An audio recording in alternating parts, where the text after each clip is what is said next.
Hi, friends, and welcome to Screen Vomit, the only movie podcast for normal people. I'm, of course, your host, Kayla, and I do have a guest with me today, but before I get to that, if you like the show today, you can find me on Instagram and everywhere else at Screen Vomit, one word on all the things. I also have a Patreon now, patreon.com/ScreenVomit, and I recently revamped that, so there'll be lots more cool crap coming that way soon. And getting to my guest. So my guest today is comedian Kyle Ayers. Kyle is a stand-up. He has an album on Spotify currently called Happiness. That's very funny. He also is the host of one of my fave movie podcasts. So for all you little movie weirdos out there, or non-movie weirdos, it's called Never Seen It. And that's just a great podcast. You should check it out. And also check out this up here. All right, I'm here with Kyle Ayers. Welcome to the show. Hello. It will never not be jarring, no matter how many times do we understand how a podcast works. for everyone to talk and then be like, hello. But I've been here for a couple minutes. I told you my nose was bleeding. Yeah, hello again. Yeah. Mid-combo. This may be the only thing that is better about remote recordings is it's a little less awkward than if you're in person and you talk for 15 minutes and then you sit down and you go, hello, it is good to see you. And then you're like, we've been here. We carpooled here. Yeah. So I've been doing this podcast for 3 years, but I used to have a co-host before this. And we were in different states. So we have always been remote even before Pandy. Ahead of the curve. Yeah. So I was a pro at remote before it became a thing everyone did. Yeah. You should have bought stock in Zoom, not just been thinking about using it. Yeah. So, all right. So famously, you have a podcast where you talk about movies you haven't seen, you and Correct. Other people haven't seen. So I would like to know, what is your relationship with movies that you have seen? So I tend to rewatch things a lot. Mm-hmm. Yeah. I have a hesitant. I don't know why I'm hesitant to jump into something new. I generally always end up loving it, especially when everyone's like, "You will love this." Yeah. So we're talking about today. Arrival. I've probably seen 8 times. Wow. I just it's in. Sometimes I just kind of put it on and watch a little bit of it all the way through in one sitting, probably 4 times, and then just a half hour. Oh, it's on my recent watch. Oh, finish it here. That sort of thing for a bunch more. And that's how I am with a lot of things. So I don't know. It's kind of I don't know. I didn't watch a lot of movies growing up. Right. And then I watched a lot getting a film degree and doing film studies classes. Then you watch those ones that you have to watch. And then I would go to the theaters for a while, and then I just kind of didn't. I guess. I don't know. I go see 1 or 2 movies in theaters at a time. But I don't know. I find the movies that I like, and then I really just tell people they're the only good ones. Yeah. Mm-hmm. You're movie monogamous. Sure. Yeah, exactly. Exactly. 1 movie at a time. Yes, the same with shows. I can only be watching one, to the frustration of my girlfriend right now. Yeah. I'm like, I don't want to watch that. Brag. I'm watching this. You know what I mean? Yeah. I can't watch this with you because I'm watching this alone is a very frustrating thing to say to somebody. But I can't multitask, even if they're very different. I couldn't watch Ted Lasso and The Sopranos at the same time. I'm like, I just want to watch the one all the way through. This is what I'm doing. This is my thing. It's it's all just a venting function, so I don't want to be overwhelmed by it. Yeah. That's fair. So you grew up not really watching movies or TV that much, but then went to film school. So how did that happen? It just seemed easy. And I think it's because I started doing some comedy stuff in college, and I didn't really know what I went to school or went there to go do journalism and didn't really like any of it, but I liked advertising stuff a little bit. But then I kind of just started doing some fake news. Not in satire news, not fake news in the terms. Where I started working for CNN, and I started doing some satire news stuff because I liked The Daily Show. And then you sort of see, well, that isn't a thing that exists in Missouri, so film is the only thing. And I had a friend who was obsessed with movies and kind of started watching them from a bigger scope, I suppose. When you're it's a very typical college thing to be then I discovered Scorsese, and then I discovered Wes Anderson, Yeah. like the dorm poster directors and like that, and got into it. But that's kind of what happened. A friend of mine, Todd Sklar, who's a filmmaker, actually made a movie while I was in college and put me in it, and I thought that process was cool. And so it just sort of all came from that, I guess. And it seemed easier than journalism, than writing. Neither of which are feasible. Yeah. But I just, I don't know. I never liked any of the, journalism fill stories make me feel insane. And they're like, all right, go interview someone about their car. And I'm like, no, I don't want to. You didn't get into this to write about cars. Yeah. Yeah. Hell yeah. All right. So yeah, let's get into our movie today. You picked, like you said, Arrival, and you picked it because it's your fave. I love this movie. I really love this movie. Yeah. So I had never seen it. Did you watch it? Yes. Because this would be pretty funny if you didn't. You're like, so this is going to be a actually one-man black box theater show. I invited you to my podcast to actually do your podcast. That would be so funny. That would be an incredible I'm not doing prank. it right now. What a flex. To force you to do your podcast at the moment. Yeah, that would be incredible. But yeah, no, I'd never seen it. So I did watch it for this occasion. Great. I guess I'll just run through the little bit of cast here real quick. This is directed, of course, by, always sweating to say the name, Denis Villeneuve. Sure. I think I did good. Yeah. On paper, Denis Villeneuve. Yeah. I listened to a YouTube Yeah. video of him saying his own name to try Great. and get it because I didn't Well, want to do people don't know what this, you but did. he pranked everyone by saying it wrong. It's just like a classic thing. That would be a good prank. Just say your name differently every time, I and think then that'd be nobody ever really knows. fun. Yeah, especially if you have a. That sounds like a Complicated a Zach Galifianakis or Steve Carell type Yeah. of prank that they Yeah. would just do for a long time. And it would be good. Yeah, it'd be Yeah. solid. Okay, so yeah, people mainly know him currently for doing the new Dune movie, I think, and famously Blade Runner 2049. This is written by Eric Heiserer, who wrote Bird Box and Final Destination 5. So But still watch this. Please. I never watched Bird Box. I did watch all the Final Destinations. So Bird Box felt like it was my podcast. yeah. Final Destination movies are fun, and they are what they are, but Yeah. yeah. Yeah. And then we have starring Amy Adams, Jeremy Renner, Forrest Whitaker. Everybody knows these people. And Johan Johansson did the score, who is like a famous composer. And he also did the score for Mandy, which we've done on Pod.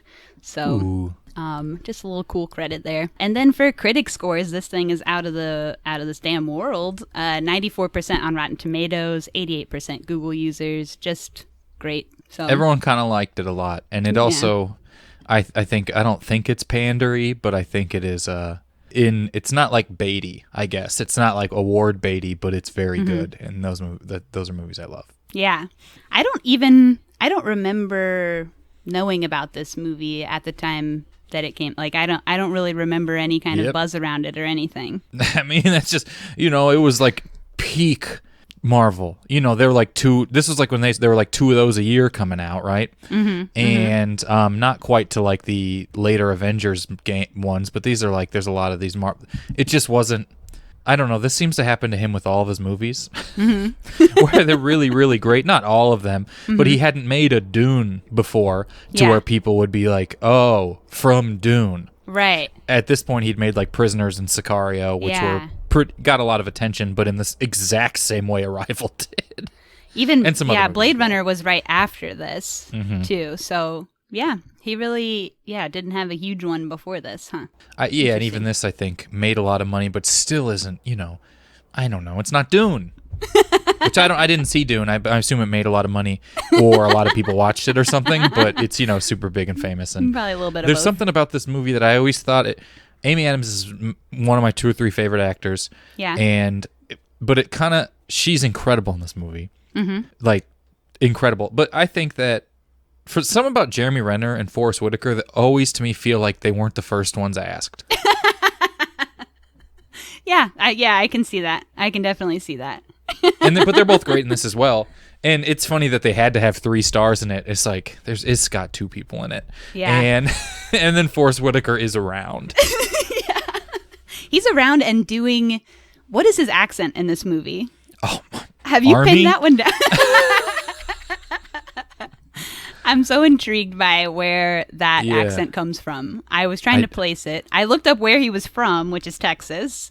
Don't get Texas from that at all. No. Maybe that was part of like the subtext of the movie is, do we even understand how we communicate? And so Forrest Whitaker's like, I'm going to talk weird. Like, I'm going to make no sense. Do we even know where we're from? Audibly. That is a great interpretation. Yeah. Hell yeah. That's at least maybe what he told his agent.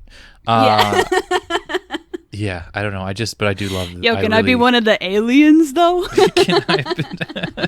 Sometimes you swing hard. Yeah. And the thing is, you miss a lot when you do. But he's, one of the best actors as well. If you never reach for the stars, you'll never catch them or something. I don't know. Yeah. That's what he was saying. Yeah.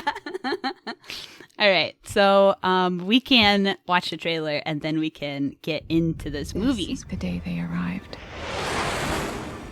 The object touched down 40 minutes ago. Mama, what's going to happen? I don't know. Dr. Banks, you're at the top of everyone's list when it comes to translations. You hear any words? Is that... Yes. Am I the only one having trouble saying aliens? So what do they look like? You'll see soon enough. They need to see me.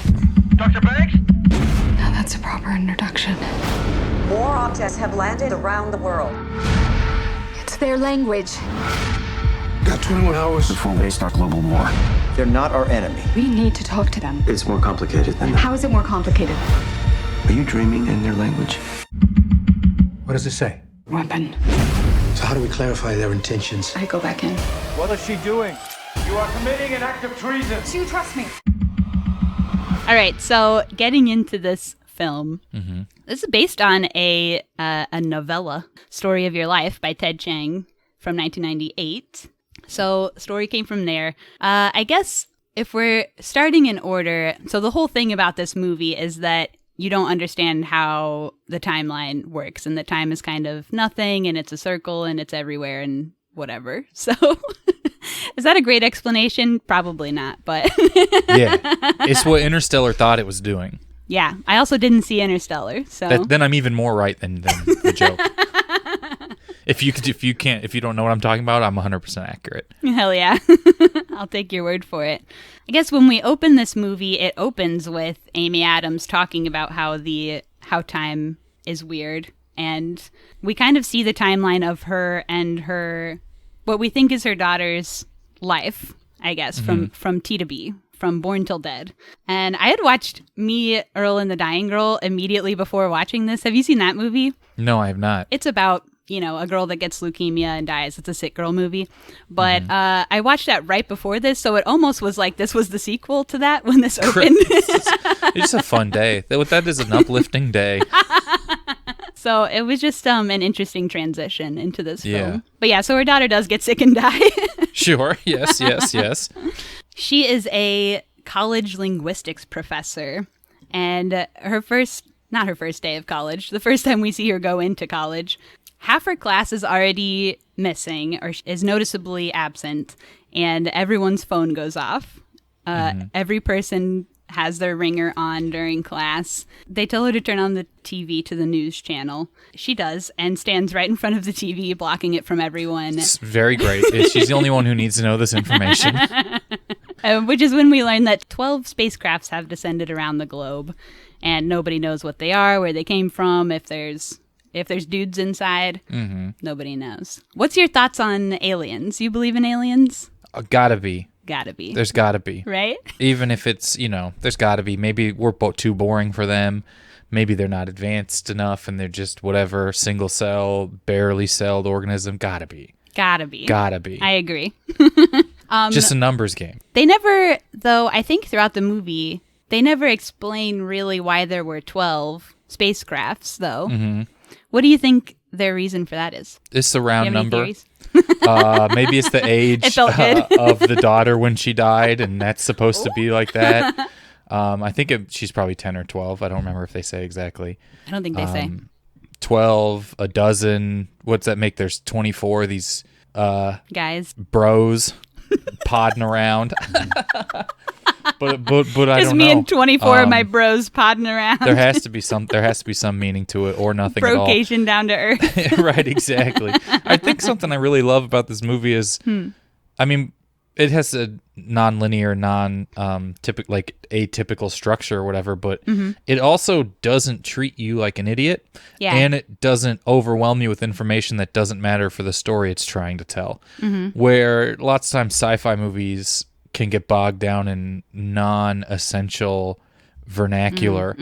This doesn't. It doesn't matter. Why are they here? It doesn't matter. Yeah. Like, where did they come from? Does not matter. Honestly, if aliens showed up and landed, where they came from would barely matter. Like, that is true. Yeah. Because where'd you guys come from? Oh, clerk. Oh, we don't know what that is. I don't care why I asked you that. It doesn't matter. That's like an 8th tier, like. It's like an even crazier version where people are like, would you know, COVID came. I don't care where COVID came from at this point. I don't. If an alien showed up, I don't care. And this movie really is like, you're dropped in. It moves at a great pace. And it knows that you can understand what it's trying to do because it does a clear job of telling it. But it's not dumb. True. They refer to this as dirty sci-fi, which is a term I'd never heard before, but I think they define it as like it's a normal day and then like something sci-fi is happening versus like I understand you're living that in a makes sci-fi sense. world. You know what Versus Dune, which is sci-fi. I suppose I haven't seen it. Although Dune would be dusty sci-fi, just based on what I've seen. But I know what Sandy Sigh. Sandy Sigh? Yeah. Sandy Sigh is actually a girl I had a crush on in high school.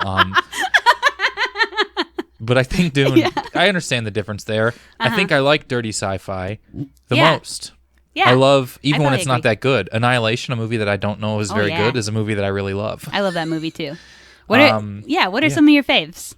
Annihilation? I can't think of any more others? examples. That's the only space movie you can think of. Well, as far as like what would be Independence Day, I guess it would be considered a dirty sci-fi movie. Okay. I love something like that. But yeah, those are good. Hell yeah. I can't think of any examples. There's a couple sort of sci-fi movies that I really love, and I'm always kind of searching for that vibe again. And this almost hits it. But like Moon or High Life. Moon I love. Or Anyara. I don't know if you've seen that one. Oh, it's so good. Prospect. Sunshine. That's more sci-fi. But yeah, there's something to this. Yeah, we're onto something here. So once these guys land, the government comes to see, just the capital G government. I don't really know what these people are or if they say, but they come to see if she can translate the aliens. And they just kind of, do they like play a tape for her and just go, eh? Boy, we really take educators for granted until that's actually probably a pretty big dirty sci-fi trope. Is like taking the government versus the intellectual, which would be a brute force versus intellect, I guess. That comes up in Independence Day, in Muscles Annihilation, versus brains. in Arrival, right? What are like dirty sort of? I can't think of Moon, not really. No, but it does come up in a lot of these. I guess that's a pretty common trope in all movies, but yeah, and she seems to know just about any language there ever is. She's fluent in every possible language, which I guess is kind of a trope among linguists that was maybe perpetuated by this film. I think to some people, they just see it. It's sort of like a music by ear type of thing. Maybe it's more mathematical in their head than it is to the regular person. Just for people who can learn 15 or 20 languages, at that point, the language, it feels like it almost has to be binary to them, like numbers, or how someone sees a piano different than I see a piano, and they can hear something and play it on a piano. I think it just has to be a cognitive process that's different, because there are some people that can just language. They just pick them all up, and that's insane. That is true. I don't know that that's necessarily something that's really attributed to linguists, though. I don't know. I have a friend randomly who's getting a PhD in linguistics. So that's awesome. I asked him about this movie and what his thoughts were on it. So I have a couple of his thoughts throughout. But yeah, he mentioned that was like a big stereotype among in the field. And he says that most linguists might have a working knowledge of maybe one or two other languages, or some even, like my friend, only really know their native language and then just know like a bunch of random facts about other languages, or maybe could pick something out but not really translate it or something like that. So, but would they be the ones called on by the government if aliens showed up, or would it be this one person who understood all of these languages? It's funny that they're like, we need someone who knows a bunch of languages in America. Shit. Okay, there's one person. There's one. Then like Europe, they're like, get anyone. Yeah. Everyone in Europe is fluent in like 5 3 languages. But in the United States, they're like, there is a woman. She is a teacher. She's the only person who can help. They even sort of pit her against some other linguist guy who knows a bunch of languages. Yeah. She kind of flexes her little weenie at him. I mean, she's like, oh yeah, you think he's good? Ask him the Sanskrit word for war and what it means. So petty. I wonder if there are like petty little arguments amongst like professionally educated. The only other time I can think about this is like a movie like National Treasure. Like that. This is how she's behaving. Is like how that guy and Nicolas Cage are like fact offing. Yeah. She's so cocky at the beginning. Yeah. And then, so I mean, I'm assuming they do go and talk to this man and ask him. What do they just like knock on his door and be like, bang, bang, bang, what's the word for the Sanskrit word for war? Okay, bye. Because they don't even ask her what the answer should be before they go. Yeah. So they just come back to her basically ready to pick her up regardless of what her answer is. Yeah. Or were they just going to get her answer and then be like, no, that doesn't seem right. I'm going back to the From guy. her like super tight house. Her house is like only windows. Yeah. And it is always blue dusk where she lives, or blue dawn. There's never like joy or light. Yeah. Great house. They actually did a lot of temperature coding throughout the movie with the coloring. So like all of her normal life is like blue, cool colors. And then when she goes to her what we think are her memories, which kind of are, that's fuzzy at this point in the movie. Yeah. All that stuff is really warm and more glowy, yellowy reds. That's part of why her house is always blue dawn and blue dusk. Because she doesn't like her life at that point when we see her there. She's lost everything. It's cold. It's sad. She hasn't had a husband yet. She already knows she's going to get screwed by the Academy and not get nominated for this movie.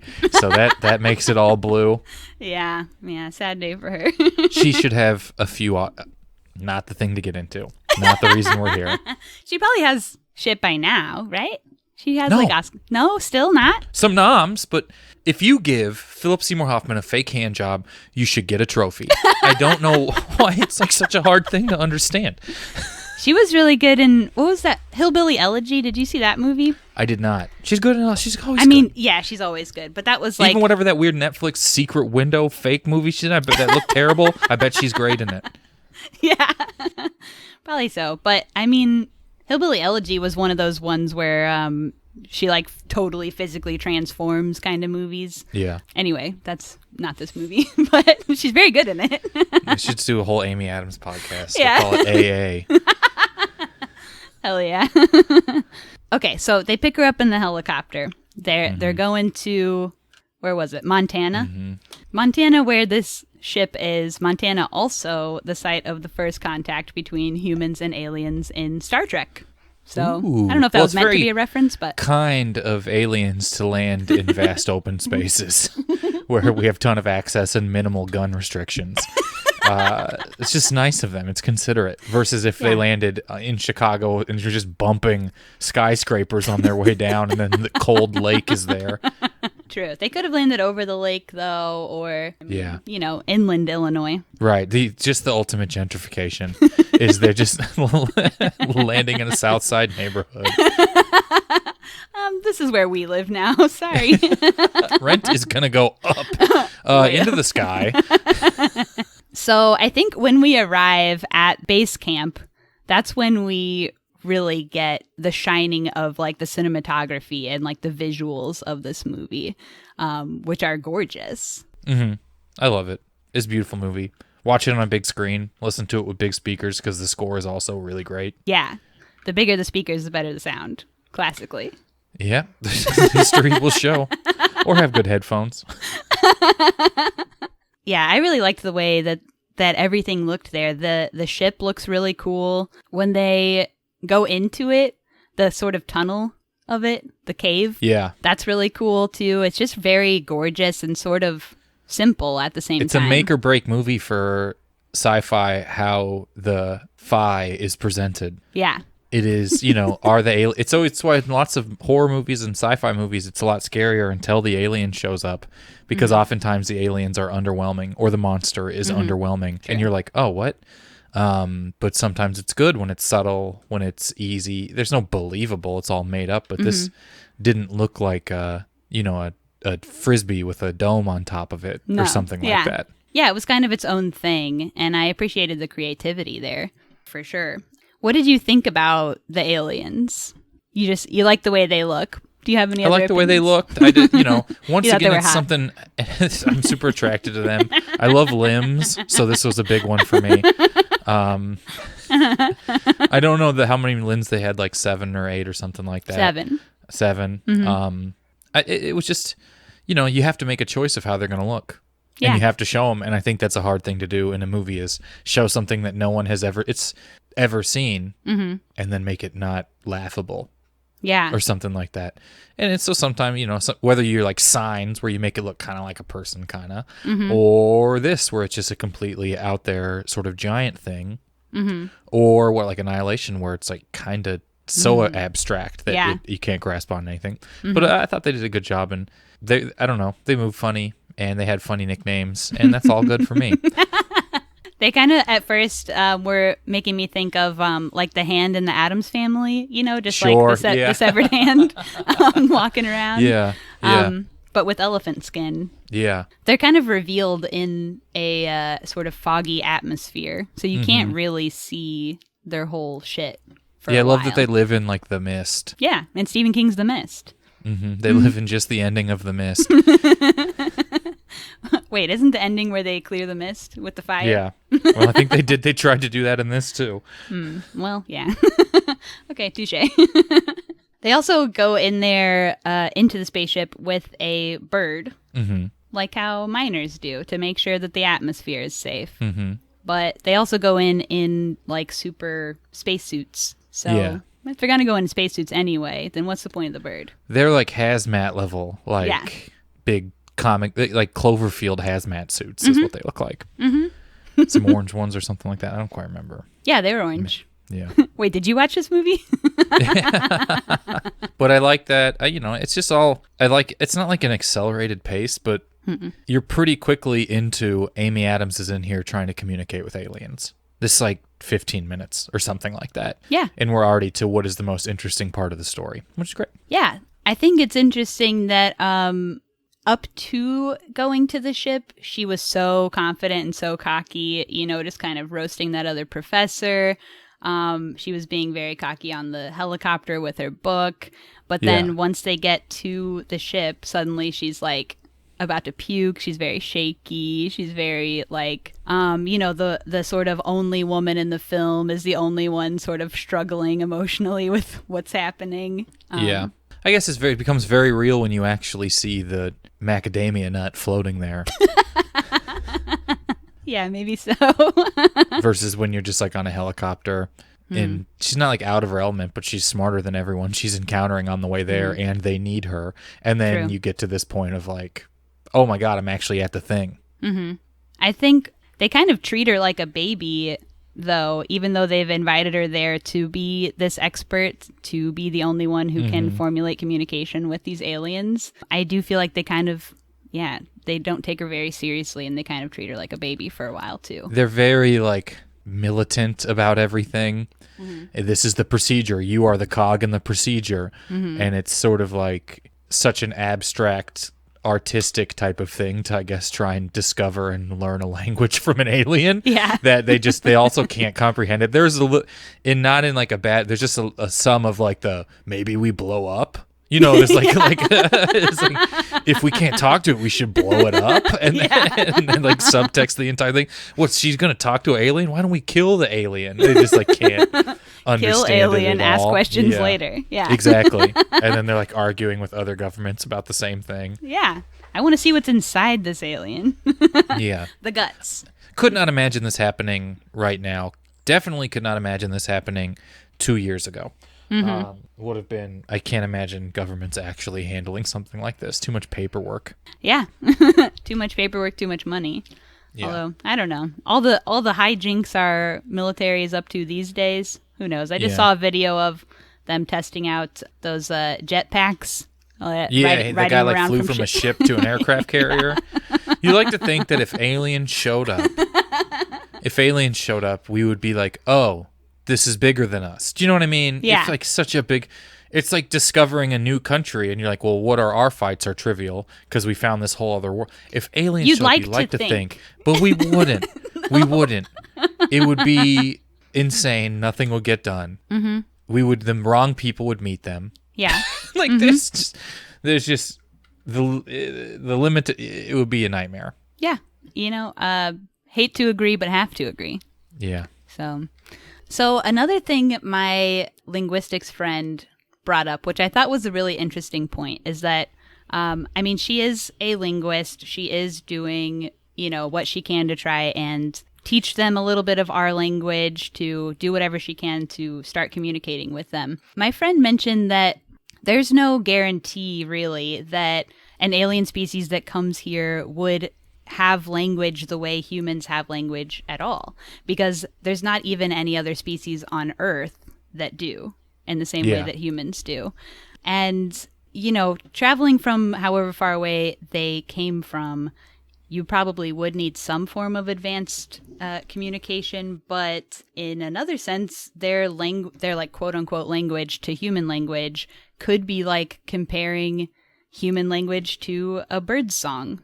Like, there are overlaps and things in birdsong that look like language, but at the end of the day, they're kind of two completely different ways of communicating, you know? I always figured I don't want to spoil the ending of the movie. Is that okay? Yeah, you can spoil Okay. it. It doesn't matter. So the aliens came here because they want to help humans and humankind now, because in thousands of years, they will need humans to help them. Mm-hmm.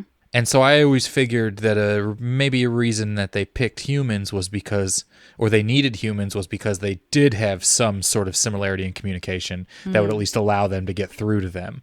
Like, we need help from someone. Well, they can at least kind of figure it out a little bit. It's a miracle that if there's other life in the universe, it would be as close to us as these aliens are in this movie. Mm-hmm. They're nothing like us, but they're closer than like anything has any right given for being an alien. Yeah. If you're just thinking pure chaos and the math behind it, an alien's probably just a tiny cell.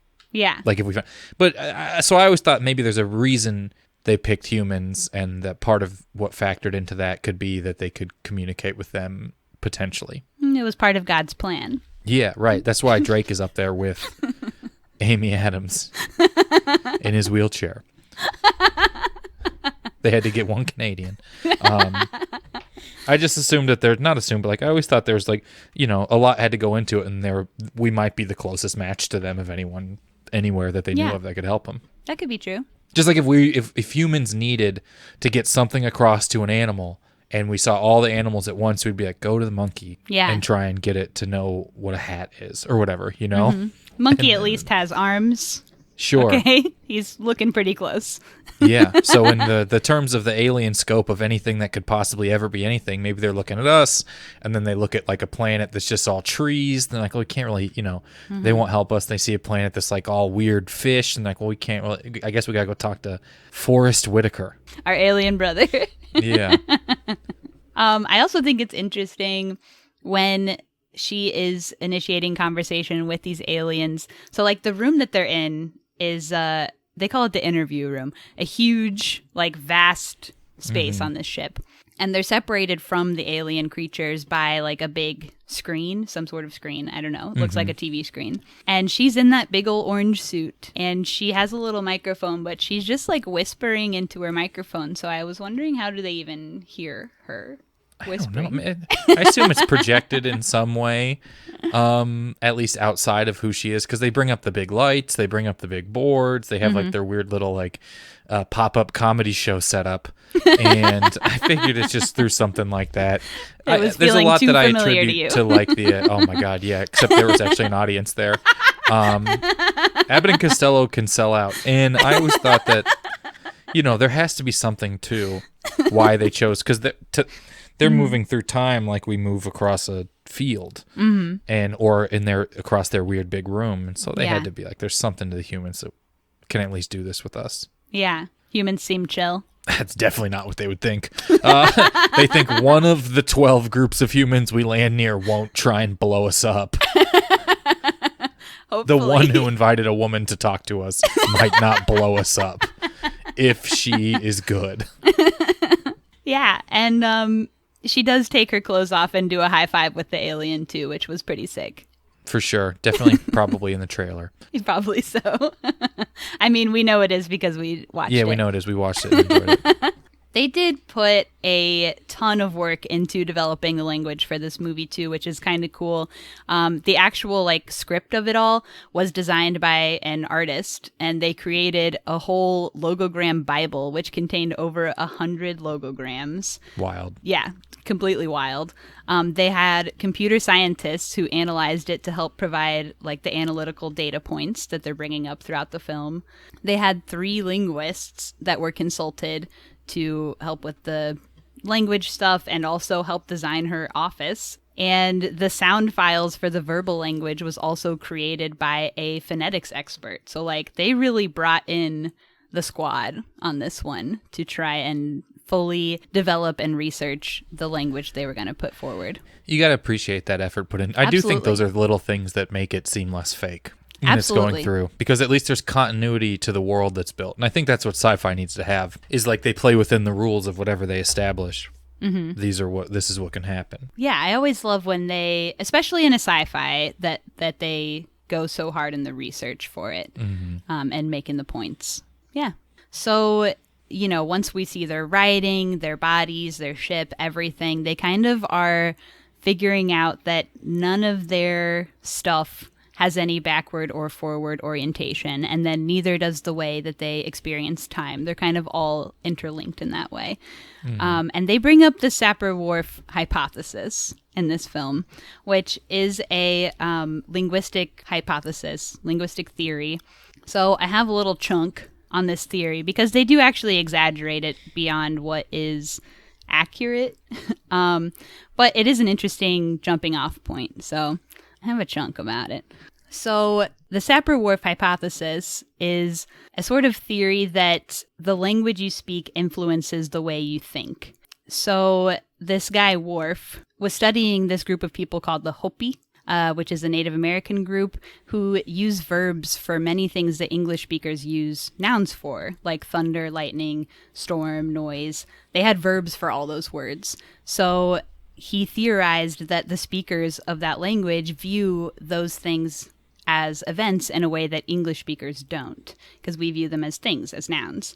So his theory was that they see those things differently than an English-speaking person would. But in that way, this theory would really only apply to your native tongue and not anything that was learned later. So this movie kind of takes it to when she learns their heptapod language, she starts thinking differently because of that. So it kind of takes this theory over the edge a little into like not really accurate, but it's interesting. I think that is a very exaggerated. Yeah, so the idea is how the language you learn influences your worldview or how you perceive the world. But the way she starts to experience their language, it changes how she literally exists. Yeah. That is true. It changes almost like the metaphysical reality of her existence. Yeah. It almost opens her third eye. Yeah. In that way, which is an exaggerated way, but it's a really fun and cool theory to ground and root the time perception of all of this in. Yeah, I agree. I read a couple articles by different linguists about this, and they all kind of seem like, well, they got it wrong, but like, hey, linguist representation, like, that's so sick. Oh, yeah. That's some of my favorite sci-fi stuff is when someone interpreted or someone portrayed in the sci-fi understands it's a movie and they don't have to ruin it by saying it's not realistic. It's still within the world that Arrival created and the rules that they play by. I feel like they're pretty fair under their own rules. Yeah. And that's really all you can ask. And how many movies do we get about linguists? Like, not many, right? There was the Translator with Nicole Kidman. I actually don't even remember if she was in that or if that's what that was called. Both of those are probably incorrect things. The Interpreter was maybe the movie. And she's more of an interpreter in that movie than a translator. Okay. But The Interpreter is Nicole Kidman, and that's the only one I can think of where language has anything to do with it. Babel, I suppose. A movie that I watched without the closed captioning on, like an idiot, and thought that was part of the art. So I don't know what happened in it. That happened to I me torrented recently. it or whatever. I did the same thing recently. Have you seen the David Wayne movie, The 10? No. It's like 10 short films or whatever made into one thing, and one of them's completely in Spanish. And I was like, okay, this is a bit, right? They're doing a bit. Yeah. It's in Spanish. There's no subs. Okay. And then after a while, you're like, this is a pretty long bit all in Spanish with no subs. Yeah. I'm so worried about that at this point. I watch British shows with the captioning on because I'm just worried I'm going to get tricked by The Crown or something. Yeah. You don't want to get pranked by TV. Yeah. Man, what a clown you are in that situation. You don't want to be a crown clown by any stretch of the imagination. No way. How embarrassing. Devastating, even. For me alone in my living room. If anyone found out. Yeah. Yeah. All right. So, yeah, at first when she's learning this language, we do see like these flashes of this child all the time. And for a while, we think maybe they are memories, but sort of they are, but sort of they're not. They're like future memories. Right. Whoa. Yeah. Like, how do you even describe what that is? Visions, maybe? But they are based in fact. I don't know. Because, like I said, the whole thing is that when you learn the language, you start to think like these guys do, and they don't perceive time in a linear way. So as she learns their language, she loses her sense of time, I guess, and is able to live in different timelines. I don't know how to put that into words. Yeah. Complicated. So one thing I thought about too is, so the way they get into the spacecraft is like they're lifted up on this rafter thing, and then at a certain point they just kind of jump, and then gravity changes, right? And it aligns them sideways. But they never show them getting out of the spacecraft, which could be really funny. It could be fun. It's just people stuck to the side like a roller coaster broke down. At a certain point, they just have to jump and like splat and hope they land onto the little pad thing. You gotta hope our aliens just let them out easy. I picture them with like an actual like gravity button, you know, and it's kind of funny and comical, and they're sort of pushing it with their thing, and he's like, but he makes Forrest Whitaker trip every time. He's like, this is gonna be hilarious. This is gonna be so funny. This guy's gonna hate me. Yeah. This won't backfire. They won't blow me up. No way. These guys are just silly goofs. They can take a goofing. No, but could have been fun. Or in the bloopers, come on, give me a blooper of them falling out of the ship. I think the more serious the movie, the longer the blooper reel should be. Right? At the end. It's like the alien is like slipping on wet floor, and everyone's laughing or whatever, or forgetting its lines. He forgot to say whoa. I know. It's like drawing the circle, and it's a square, and everyone's like, oh my god, this is so stupid. We need alien bloopers for sure. Yeah. Despite everything that is going on, and like the seriousness of, you know, we're meeting alien life, we're trying to figure out why they're here, they're sort of in competition with the other 11 locations that have spaceships. Yeah. They got to be the first to crack this shit. It's a real space race going on. Yeah, a real space race. And wouldn't you know it, of all the places they could have landed in the world, there are like 200 countries. They got at least one in the top hitting the 3. Like, superpowers. you know, like...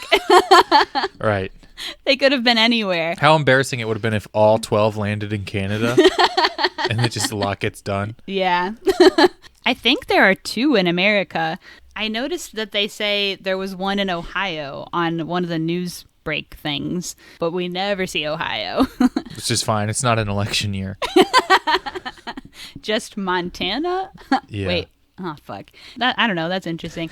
So they have to kind of jump into getting to the real meat and potatoes of their questions before they're sort of ready, because they're in a race with these other guys. So they just kind of have to run in and be like, what's your purpose here? Hope you understand the question. Right. They're very worried about like the implications if a different country. It literally feels like a nuclear race is happening, like an arms race is happening, because they're worried about the implications of a different. It's such a militaristic paranoia. Like, oh, I bet whoever figures out the aliens are saying first gets a bomb, or like gets the key to life and can be the biggest best country or whatever. We don't want It's somebody insane. else to be the boss. Like the aliens would land and be like, "There's probably different countries here." Yeah. These people are so dumb. They've divided everything up. Yeah. So she asked them what their purpose is, and they say offer weapon. This was sort of foreshadowed earlier in the film when they are on the helicopter and Jeremy Renner's reading her like preface to her book. The quote was, "Language is the foundation of civilization. It's the glue that holds a people together. It's the first weapon drawn in a conflict." So in that part of the movie, language is referred to as a weapon. And in this part of the movie later, now, the same thing is happening, but they don't understand that it's referring to language, just that the word weapon is used. Mm-hmm. So maybe the alien creatures used her own language to her. Did they read her book? There's something so funny about the, not funny, but like realistically bleak about the confidence with which these countries immediately hear the word weapon, because it's sort of like a hear what you want to hear. They're very ready to, we don't understand anything they're saying. We don't understand how they communicate. We don't understand where they came from. Yeah. We think this probably is weapon. They probably mean, even though language to language, the word weapon has different levels of severity. Yeah. Like weapon means tool. I'm thinking, and that's what this is. What I believe is what they say in this is like abstractly they mean tool. This is the same thing to them, just like thing that gets thing done or something. Yeah. And we're like, well, what's the thing that does stuff? Oh, guns. And America, that that's definitely top of the old mind. Everyone's all heightened because China says weapon or whatever. Yeah, and they don't even know, because all that was said was offer weapon, and they didn't know if it's a question or a statement, or if they mean weapon like we think of weapons, or like you said, if they mean could be a hammer. I don't know. Thing to do thing. An alien came all the way here for a hammer. So funny. He's like, do you guys have a nail clipper? Because mine are dull.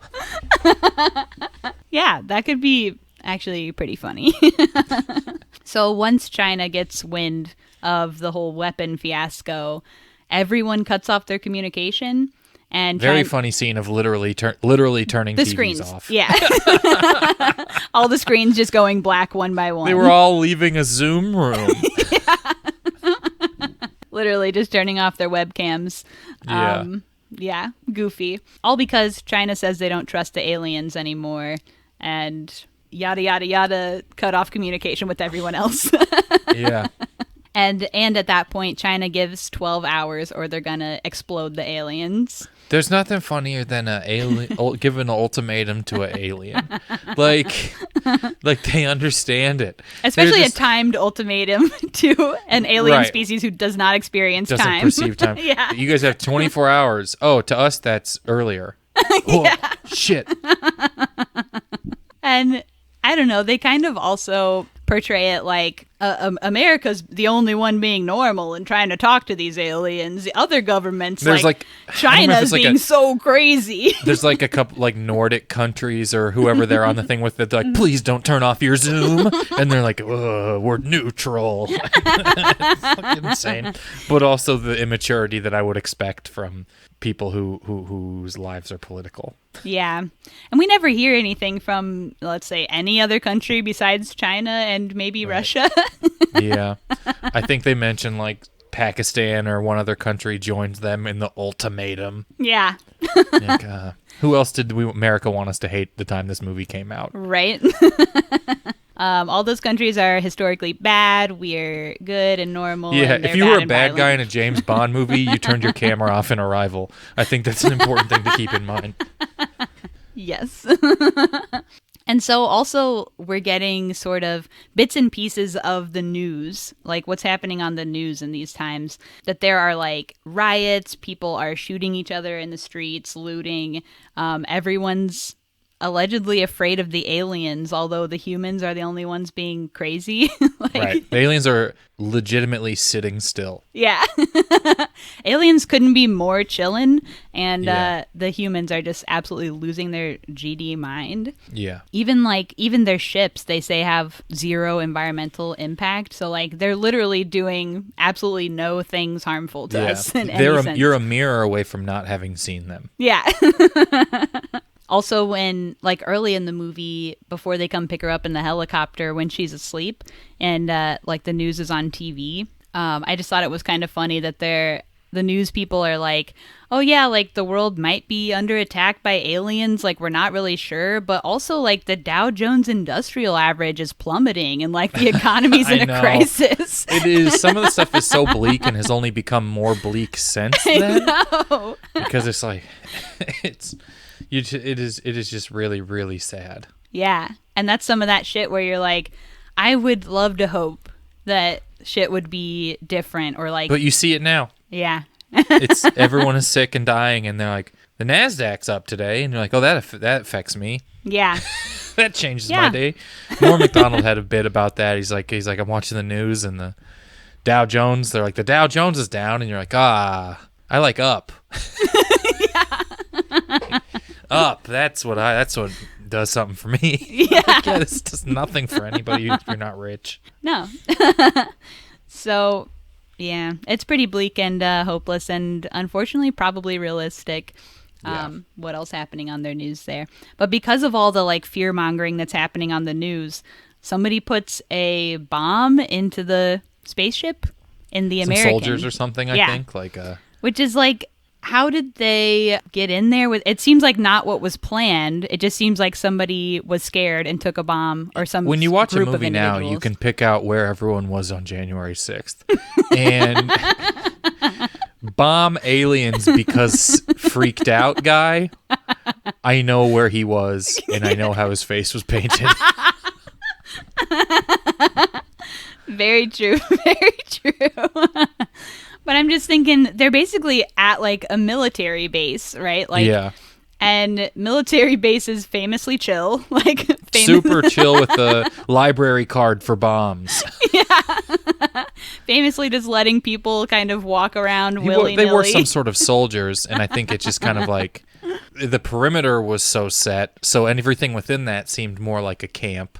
Yeah. And then it was just kind of like they just kind of quietly grabbed this thing and drove it in the Jeep or whatever. Yeah. Nobody ever stops the Jeep either. Oh, man. Or anybody. What do you want to be the guy who's, hey, what are you doing? Like, I'm busy. I'm at work, be in the military. And they're like, okay, yeah, you go ahead. I didn't mean to slow you down. Confidence. You just kind of do something. Everyone assumes you're supposed to be there, especially in the military, I guess. You're absolutely right. And I'm always saying that, and I should have known. I'm always saying if you act like you should be somewhere, nobody will question you. Historically true for me. So, yeah, nobody stops them from putting a bomb in the ship. That's pretty sick. But Jeremy Renner and Amy Adams have to go back in real fast to ask a clarifying question about the whole weapon scenario. Yeah. They don't know about the bomb, so they just kind of run in, again, just running right into the ship. And I think the aliens give them like a whole mess of their little circle language and then like high-five them out of the ship. Just in time like to a save little their panic ass. And then pushes them out when they see what's going on or understand, I guess, or Yeah. already knew. Yeah.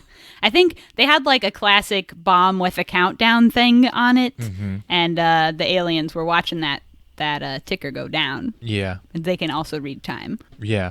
Man, if you can't perceive time, I bet watching a countdown like really fucks with your head. Like it's just it's like Matrix code. It's so very sad that one of the aliens died when the bomb went off. Yeah. And it was sad in such a weird way because the way I think it's just they kind of just let you know by the other aliens sort of saying something like mortality or something. He said or like something like he started his death process. Death process, like that. yeah. And you're just like, no, don't be aware. You know what I'm Yeah. saying?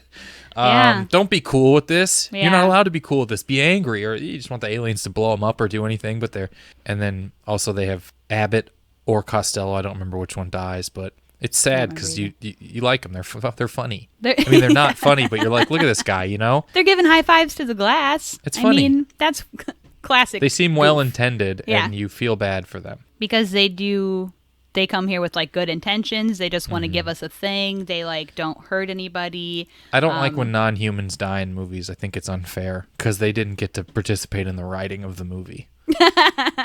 Yeah. Wish that they could have. Yeah, so they've just been nice the whole time and then die for our sins, unfortunately. So they take away this screenshot of the whole bunch of circles that the aliens left for them and sort of do the whole like enhance thing at the computer. Yada, yada, yada. Figure out they're trying to give some kind of recipe for time travel. But they say you need all 12 pieces, but they can't get all 12 because nobody's talking to each other. Yeah. I mean, that's like a very in-your-face sort of thing. Like, not even like a metaphor. They're just like, hey, if you guys would all hang out, you'd have the answer. And it's like, no. I'll figure it out on my own. Yeah. But I need to be the first who figures it out. Don't understand. Yeah. And after the bomb and the threats, the ship lifts up a little bit off of the ground, like half a mile off the ground. So they can't just like go up on a truck like they have been. But Amy Adams goes to make more further contact, and they send down like a little baby ship for her, which was cute. They like her. Yeah, they do like her. We got to be nicest to her. Mm-hmm. She's the only nice one. Everybody Yeah. else is doing a bomb, giving us Yeah. weird faces. So they fetch her, and when she's inside the ship, she's inside of their atmosphere. When that baby ship takes her up, she goes out into the Stephen King's The Mist. Yeah. At this point in the movie, she's like fluent in heptapodes or whatever. Sure. Fluent and round. Yeah, fluent in circles. Yeah. She no longer needs an iPad. And the remaining alien guy speaks to her. That's when he tells her that the other alien died and stuff. And at that time, there's randomly subtitles. So there could have probably been subtitles through the whole movie.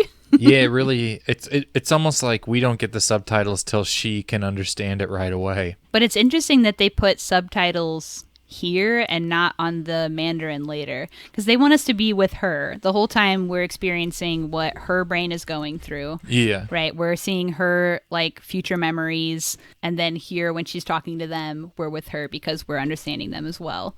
But later she speaks Mandarin and we know nothing. So Right. Just interesting. Maybe they think we should all be learning Mandarin. Maybe so. And you know what? They're probably right. I have once read something about it's like the very, very end of the movie, right? Where someone says something to her in Mandarin. Mm-hmm. And I don't remember exactly what it was they said, but I remember that they had a back and forth about whether or not to subtitle that exact part. And of course, directors always want to leave it like as artistically vague as possible. Sure. And I think that was just a choice that ended up being made. But it's some quote about war or something. I don't fully remember what it was. The quote is, "In war, there are no winners, only widows." But yeah, the screenwriter didn't know that it wasn't going to be subtitled until he saw it on screen. What a move. What a move. He also didn't know they were going to be aliens. They really tinkered with the script in post. They were supposed to be talking to the canary the whole time. Right? They took the bird up there and what? Jeremy Renner didn't have a bow and arrow. There was a lot of stuff they didn't know was going to happen. So when she's talking to the alien still on the ship, that's when we get sort of the plot twist of that she didn't know who this child was that she'd been seeing this whole time, that we have all, thus far in the movie, assumed was her daughter. Yeah. That had already come and gone. Yeah. So it is her daughter, but a daughter she hasn't had yet. So all the memories that we've seen are not past memories, but future memories, because her brain is working in the way that their brains work. That's kind of a great twist, I think. I think it is. Yeah, I agree. I don't think twists work that often in movies. I don't know. Sometimes they diminish what has already happened. Yeah. Ocean's 12, for instance. I don't know why I would even compare that to this movie, what they were trying to do. What a pull. The two highest pieces of art that I've ever consumed, Arrival and Ocean's 12. Yeah. Both have this in common. But I agree that it's a good twist because it's also not like dun dun dun, like it's like a subtle, it's a slow reveal. They let you kind of figure it out.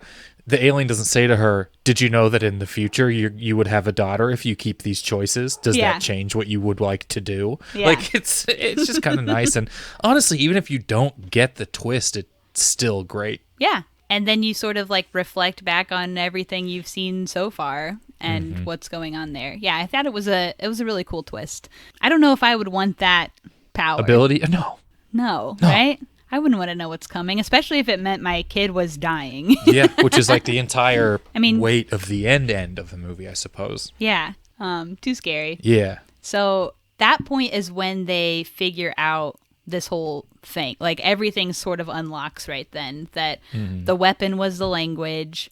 Her learning the language led to her thinking like this and being able to see the future and open time. There's so many parallels to You Have Not Seen Interstellar that I haven't really put together. Interstellar, which I didn't love. This, which I do love. Yeah. But it has a lot of similar, like, this must be because they perceive time like this, so this comes in handy with this sort of thing. But this I love. I just never really thought about that, how many things they have in common. Yeah. I gotta watch Interstellar. No black holes in this. Interstellar's been on my list. Great score. Yeah. Get an even bigger speaker. Especially if you want to understand anything anyone's saying, because they whisper the whole movie. Fuck, I hate that. I think there's something going on with how we watch movies now where they're not mixed to be played at home, but we play them at home. So it's like, so, bam, bam, and you're like up and downing the entire time. Yes. You need like a button on your remote that's like, now it's action, now it's dialogue, that you can just flip back and forth. And because, most people probably live in apartments these days. Right. So, I'm constantly thinking, my neighbor hates me. Oh, for sure. Yeah, this I love. This movie I love. Interstellar, I think, is I enjoy even bad, movies that swing hard at sci-fi. Yeah. And I don't think it's bad by any means. But no, but it made some really bold choices. Yeah. And I think they mostly paid off. Oh, in Arrival? For sure. Yeah. Interstellar, they have a funny robot, which is cool. Yeah. Arrival, Interstellar got like a real Wall-E. Arrival, this is great. I think it all plays together really well. I like that it just focuses only on Amy Adams' character, because you could really, if you try to be too broad with this, you're going to lose your mind. Mm-hmm. If you try and react how everyone, or try and understand how everyone's going through stuff. And then you do get a little bit of humanizing of the Chinese military guy, which you knew was going to play a little bit because he's like a famous actor, and you're like, you're not going to be in 2 seconds of this because I recognize you. So right after that scene with her and the alien is when he comes into play, that she has a future memory of going to some gala and talking to him, and he conveniently comes up to her and says, I'll never forget that you called me on that day on my personal phone. And by the way, here's the 10-digit phone number plus the country code. It's really, really maybe it's some sort of, his English isn't quite, or maybe he's trying to figure out how to the Mandarin show. I don't know, but it's convenient. It's so convenient. And then he says, oh, and what you said to me on the phone? Well, here it is, word for word. What you said to me is my wife's dying words, which was what I said earlier. In war, there are no winners, only widows. So when she has this memory, she's able to complete this task that he's telling her she did on that day. Mm-hmm. And then, therefore, instantly, there's a press release that China's standing down. As if the news had a tap on the phone. It's instantaneous. China standing down. They're not going to explode the aliens. Which is great. Yeah. That's all you can really hope for from China. When she's speaking the Mandarin, too, the music really swells right there, probably to conceal her Mandarin accent. That's probably not great. Well, that's kind of them. She's probably trying, but that's a nice thing to have done. Yeah.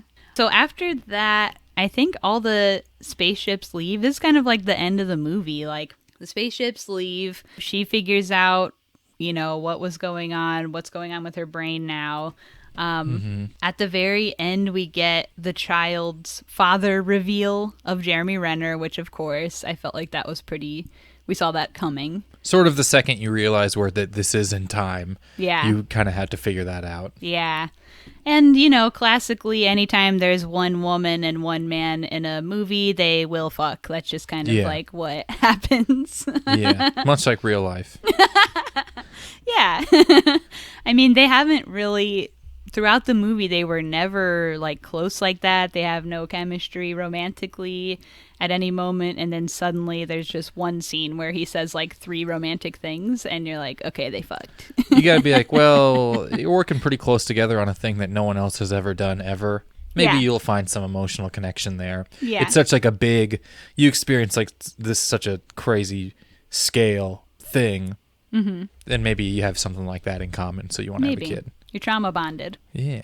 But earlier in the movie, there's some point where, I don't remember what happened right before this, but she's coming out of somewhere and she's all shook up and she says like, I know why my husband left me. And he goes, oh, you were married? And that's kind of the end of that scene. But I guess here when he finds out, you know, they're going to start dating now.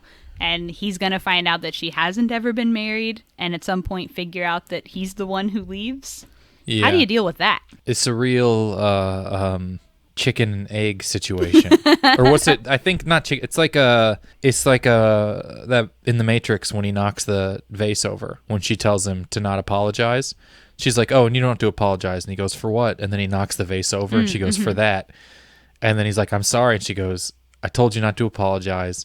But the real thing is, would you have even knocked it over if I hadn't said anything? Which is a great scene. And The Matrix is a perfect film. But this feels a lot like that. Like, would these choices be made if you didn't know these choices were going to be made? Whoa, man. Yeah. Getting all heady about it. Which I think is how Jeremy Renner feels about joining Marvel. Is he in a band? Probably. I think he is. I wonder what they're up to. I think everyone who's in the town has to think they're a rock star. Yeah. That's generally what I believe is. Everyone who's in the town thinks they're better at something else other than acting. Mm-hmm. John Hamm, comedy. Mm-hmm. Mark Wahlberg, stopping 9/11. Jeremy Renner, music. Hell yeah. So I think that's pretty much roll creds. Like, I think that's the end of the movie. Mm-hmm. That we figure out they're going to be together and have this child who dies, and he leaves her because she chooses to still have the child, even though she knew the child was going to die, because she didn't tell him. Right. He could have just learned the language on his own. Well, and when we're saying it like this, the whole thing feels a little bit like a metaphor for eugenics, and I don't love that. You know, you're not wrong. But yeah, moment of silence for eugenics. And you mentioned she didn't win any awards for this, and this was the only Best Picture Oscar nominee in its release year that was not nominated in any of the acting categories. So that's just kind of interesting. The only one. Yeah, I think she got nominated in some of the lessers, but not in that. Yeah. And pretty crazy, but that's okay. Maybe some people did impressions of real people, and so they had to get nominated. We gotta stop giving awards to impressions. Hell yeah. All right, so do you have any final thoughts about the movie, or we can go into scoring? Final thoughts about the movie. Anything we missed? Emma Stone won for La La Land that year. Okay. And then let's see, how many people played real people? Natalie Portman, Jackie Kennedy, Meryl Streep, Florence Foster Jenkins in Florence Foster Jenkins. It's an impression. Okay, yeah. Well, I don't know. Meryl Streep, you can't be like, probably didn't. She probably deserved to get nominated for whatever that movie is. No one's even heard of the movie. Yeah, how the hell did Meryl Streep win an award? Can you believe it? That's really fucked. But she was great. Amy Adams was great, and she was.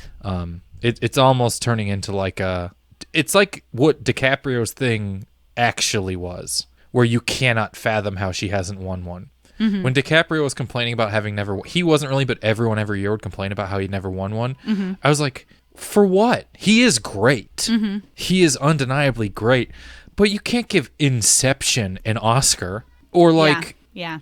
He didn't win for Titanic. He was 9. He didn't win for Growing Pains. It's TV.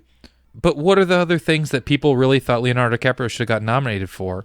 He's kind of only either played bad, fun people or been in movies. Maybe like J. Edgar, but that's a bad and fun. Or The Revenant. That is what he won for. Oh, is it? Yeah, and that one he just fought a fake track. bear. Tom Hardy is scary, the breakout revelation of that movie acting wise. But anyways, Amy Adams should Shout get an out. We've Oscar. had I don't even care a what guest for. that was in The Revenant. Shout out to Josh Burge. The bear? Oh, No. the bear would be a get. That would be a real get. That would be sick. They don't do a lot of podcasts. It's PAUD for them, or PAWD. Good one. I'm mad about it. I'm gonna go. My dog just left the room. No. He's so upset. Well, he's just mad because he can't be on a PAW. I know. PAWD. No, he's fine. So those were your closing thoughts on the movie.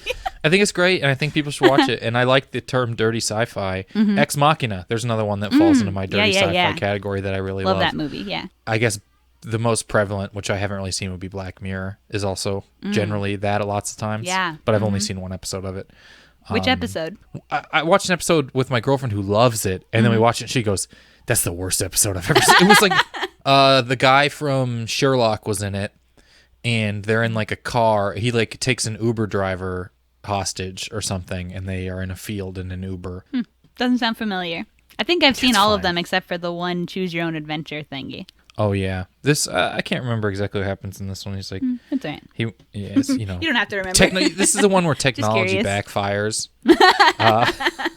But you know, I think Arrival's like every year people talk about how the movies that won Best Picture are never the best movies of that year, and I think that's generally almost always true. And this year, while I do think Moonlight is an all-time movie, Yeah. and deserved to win Best Picture and didn't win Best Picture for about 30 seconds. I think other than Moonlight, I think that Arrival is Moonlight's a movie people remember forever and is an important movie and is great and perfect. Other than that movie, this is the movie from that year to see. You think so? Yeah. And so, what do you think out of 5? You think full 5? It's 5. This is one of my favorite movies of all time. Wow. It's a 5. All right. I think I have trouble fully forming an opinion about this movie, and that's unusual for me. I think I love the aesthetics. I love everything they did with all of the sci-fi elements of this. Like we talked about, the way everything looks, the aliens, the ship.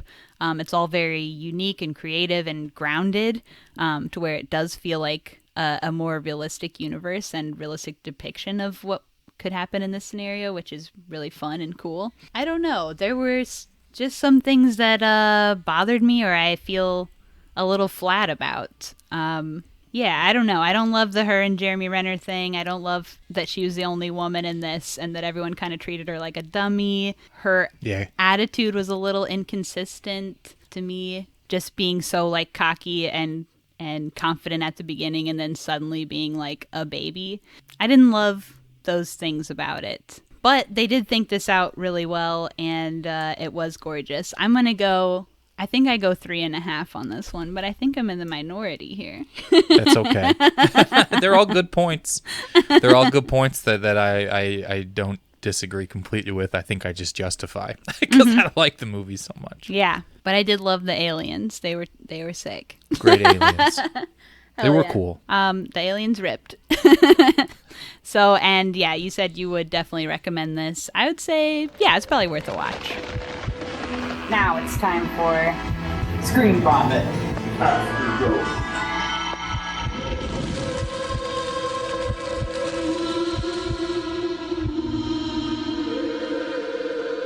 So in this part of the pod, we just talk about whatever else we've been watching recently, like any other movies or shows or whatever, which we've kind of talked about throughout. But so what you been watching? Well, if you've heard of Jeremy Renner, I watched the show Hawkeye. It was pretty fun. Yeah. I've been watching. I'll generally be watching TV shows that don't make me feel any which way. Yeah. So Marvel's pretty solid for that, although they can get kind of emotional. Yeah. And then I started watching Ted Lasso because someone got me the Apple thing for Christmas. What do you think about that? It's funny. Yeah. I haven't watched it. There are no stakes. I've heard a lot about it. There's no stakes. Maybe even on your podcast. Probably. We did an episode. We talked about Ted Lasso a little while, but it's not that there's no stakes. it's just so wholesome that even when stuff goes wrong, it'll be fine. Okay. So it's fine. It's funny. Sudeikis is good, and they talk about Kansas City a lot, which is fun because that's where I'm from, and that's where he's from in the show. So there's lots of in real life. So there's lots of like Kansas City references, but it's. And then you do the Leonardo DiCaprio meme and you go, oh. Yeah, exactly. I'm pointing every time there's like a barbecue hat. I'm like, that's not a real barbecue place. They combined, like I'm talking to my girlfriend like an insane person. I'm like, Arthur Joe's is actually 2 barbecue restaurants combined. And she's like, can you please shut the fuck up? It's got to be so annoying. But that's pretty much it. I can't remember. I rewatched one episode of The Sopranos to do a Sopranos podcast, and I was like, oh, this is the best thing that's ever existed. And I've never watched The Sopranos. It's worth it. You don't need me to sell you on The Sopranos. I might get canceled for saying that out loud. I think you'll be all right. I think that's about it. I'm not really watching. I've done this thing recently, and this is advice I'll give to anyone listening. Okay. If you don't know what you're going to watch, don't get on the apps and start just scrolling. Yeah. Think about what you want to watch, and then find where it is. And you might have to rent it for $2, but that's okay. Mm-hmm. I was like, what do you want to watch? We're thinking, I'm like, wasn't Ryan Reynolds in like a fake video game thing or some movie? And I couldn't remember. And then I just looked it up and just rented that. And it was called like The New Guy or Free Guy. And it was funny and good. Mm-hmm. Yeah. And just a thing that existed. And I didn't stress out scrolling on Netflix or whatever. It was like $2. Just do that. You'll feel better. Just think about what you want to watch and go find it. That's why I love Letterboxd. Do you use Letterboxd at all? Or do you know what it is? I do not. I think it's like Zanga for movies. That's what it is in my head. That's one way to think about it. It is sort of like a movie rating social media sort of thing, but it also is very functional in keeping track of watch lists. And you can make lists for different moods or whatever you want to make lists for, and you can also just keep a general watch list, but you can also sort the data by a bunch of different points. So you can be like, I want to watch a movie in French from the 90s that's streaming for free or whatever, and it'll just pull up the list for you, whatever's in your watch list. So that is huge for me. It's daunting to just get on your Roku or Apple TV and be like, what do I want to... Yeah, no, that's too much. but I guess all I'm watching now is Ted Lasso. Okay. And no other shows. I thought about watching The Expanse. I don't know what that is. It's an Amazon show that I've had multiple people tell me is the best sci-fi they've ever watched. Whoa. And these are like Battlestar Galactica, like crazy Nerds. people. Yeah. Wow. So I bet it's really boring. I bet it feels like a fucking book. But that's all right. I like that. It's hard to keep up with shows these days. I mean, there's just so many. Yeah. I don't trust some streaming services if their thumbnails look a certain way. That's fair. I also looks too poppy. I don't trust most people who tell me to watch anything. Sure. Too, which doesn't help. Yeah, I didn't want to watch Ted Lasso for a long time because so many people told me, they're like, you're funny like he is. Or like you make jokes like he does. And I'm like, I don't want to watch the show and find out what you think of me. Oh, no, I hate that. Because I'm a musician, too, and people always go, oh, you sound just like this band or whatever. And it's always like the worst thing ever, right? Yeah. You listen to them, you're like, I fucking hope I don't sound like this band. Yeah. So, same thing. That's the worst part about people telling you to see something is when they tell you it's for you. Yeah, no, hate that. I also find I'm pretty precious with my watching time because I love watching movies. I want to watch as many as possible. But I think most people, or not most people, but many people are kind of keen to sit down and watch a lot of garbage that's maybe a little good, you know? And I'm a little more precious with my watching time than I'm that. the same way. Yeah, so. All right, so that's all you've been watching recently? I got a couple. Yeah. Okay. What are you watching? I've been watching some weird shit. I watched this movie from 1996, MTV's first movie, in fact, Joe's Apartment, with Jerry O'Connell, where he lives with some singing cockroaches. And it was... Okay. Speaking of being precious with my watch time. Right. But it was actually really fun and funny and similar to some stuff that I see current screenwriters I know also writing. So, it's called Joe's Apartment. It's on YouTube for free, and it's stupid funny. I watched Andrei Zulawski's Possession, 1981 film Possession. I had to buy a Korean bootleg DVD off of eBay. But it feels great. But you've it's done gorgeous. The work. I've done the work, and it was a gorgeous film. And it's one of those types of films where, like, the actors go so hard, you're, like, concerned for their mental health, you know? And, in fact, warranted concerns. I guess the lead actress, like, tried to commit suicide after the film stuff. It's very crazy, and she couldn't work for, like, 2 years. But it's really good. Worth it? Yeah. If anyone else here has a bootleg copy of it already, you should watch it. Yeah.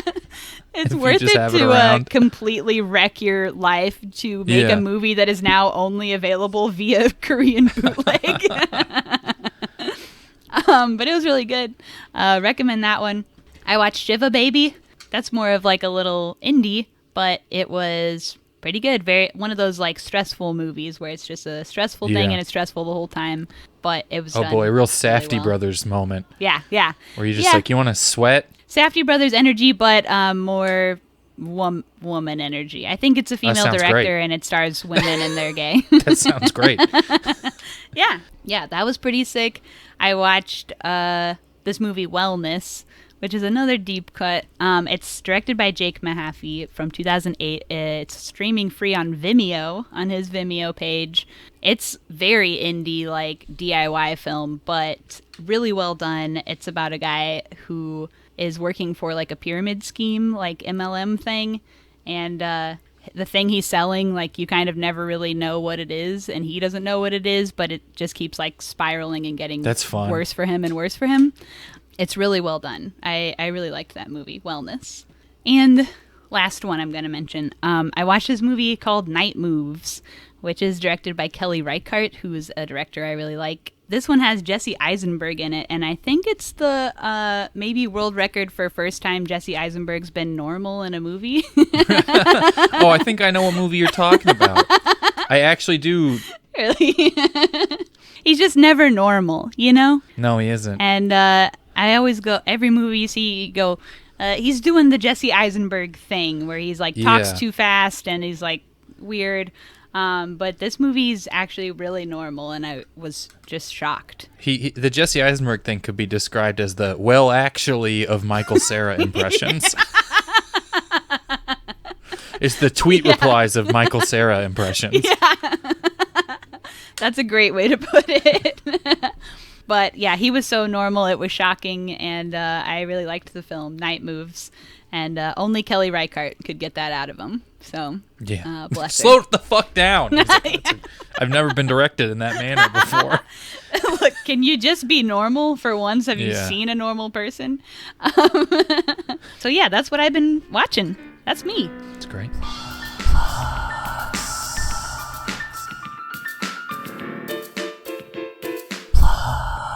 So what you got to plug? Where can people find you? All that crap. I'm on Instagram and Twitter as @Kyle Ayers, and kind of whatever I got going on at any given moment will be on there. So check that out. If you like movies, my podcast is called Never Seen It. I have comedians rewrite movies they have never seen. So, yeah. It's a great pod. Thank you. That's the show, baby. Yeah. All right. So thanks so much for joining me. And we'll see everyone else next time. Bye-bye. Bye, everybody.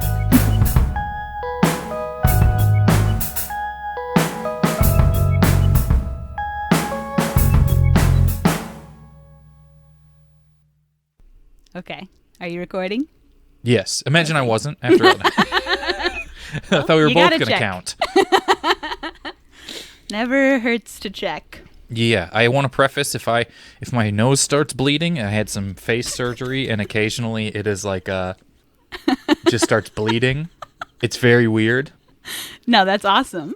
But so this dog, we found a dog running around our neighborhood with no owners on Christmas Day. Uh-huh. And we called the number on the thing, and we're like, "Your dog, we found your dog." And they go, which dog? And it's like, I don't fucking know which dog. Which one is missing? I don't know which of your dogs this is. I don't know you. And so They then just we're like, got I a don't bunch know. of dogs, let them all loose, and just to see where so they we ended looked up. at the tag. And it Message said in a bottle Jim. sort of thing. And I was like, I think we have Jim. And they go, both of our dogs' tags say Jim. And I was like, how the fuck am I supposed to know what dog it is? And they're like, it's probably Daphne. And I said, I go, Daphne, and the dog got excited. I'm like, is it? So we go to their house and we're giving them the dog, and everything, is weird now with the spacing. And I have my mask on, but it's down. I'm in the car. Mm-hmm. The door opens, and I'm just bleeding all over and I have to be like, your dog didn't do this. And they're like, what happened? I'm like, your dog didn't make me bleed everywhere. Don't worry like, about Are you it. okay? And I'm like, please just take your dog. That's an incredible story. Yeah, she's a good dog, though. She's very scared. You feel bad for a dog. Aw. She was it was like a mile. That's a ways away from. Yeah. They're like fireworks and dog getting scared. Yeah. Anyways. So if I start bleeding, please know it's just from that. But it's been a couple days. Aw. Well, I'm sure that probably sucks for you, but I think that's probably badass. It's cool if you're like at like a Andrew WK concert. Yeah. And your face just starts bleeding. People are like, this is tight. Cosplay. He's liked him for a while, Yeah. Imagine you're cosplaying Andrew WK, you don't do the blood. And people are like, what are you fucking doing? Who are you? Are you from The Used?